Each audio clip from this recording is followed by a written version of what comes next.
स्वयं अब तो कर्पूर गौरम करुणावतार, कर्पूर के रंग के हैं, करुणा के अवतारी हैं। ये वास्तव में करुणा के अवतारी। एक शोर था, चोरी करना उसका काम था। बहुत दिन से हाथ साफ किया नहीं था, घर की व्यवस्थाएं डैमेज हो रही थी। एक दिन पहुंच गया मनकामेश्वर महादेव दर्शन करने।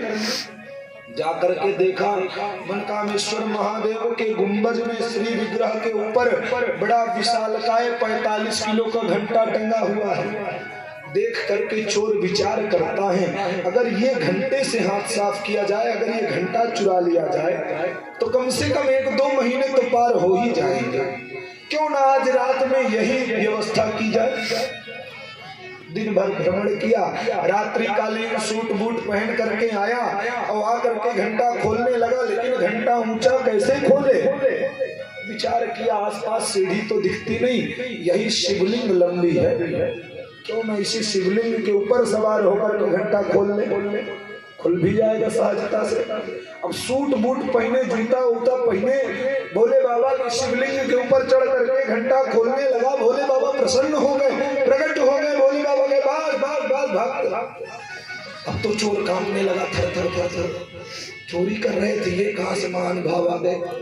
महादेव ने कहा, बस बस मैंने तेरी भक्ति देख ली है, तुम अवस्था के कारण चोरी करनी पड़ रही है। महादेव ने कहा, नहीं नहीं, उस बात का दुख नहीं है, मुझे तो प्रसन्नता इस बात की है कि मेरे एक से एक भक्त हैं। कोई आए एक लोटा जल चढ़ाए, मैं तो उसमें भी खुश। कोई आए अक्षत चढ़ाए, कोई पुष्प चढ़ाए, कोई बिल्वपत्र चढ़ाए, कोई भांग चढ़ाए, कोई व्यर्थी गांजा के नाम पर महादेव को बदनाम करे, मैं उस बदनामी को भी लेके टालता हूँ। एक बात कहूँ, महादेव कभी गांजा नहीं पीते थे। कहीं सब महाकाल के भक्त हैं, महाकाल के भक्त होंगे, महादेव के भक्त नहीं है। महादेव कभी गांजा नहीं पीते थे, महादेव तो भांग खाते। कहीं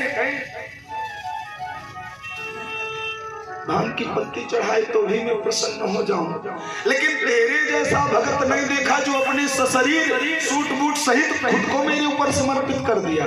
तो ये ऐसे करुणावतारी महादेव है। महादेव ने करुणा करी, दक्ष प्रजापति का कल्याण किया। इस प्रकार से तीनों कन्याओं का वर्णन आया। अब वर्णन करते हैं पुत्रों का। प्रियव्रतोत्तान पादो मनुपुत्रो महौजसः। महाराज के 2 पुत्र भी हैं, एक का नाम प्रियव्रत, एक का नाम उत्तानपाद। ज्येष्ठ प्रियव्रत है, लेकिन उत्तानपाद की कथा पहले आई। क्यों?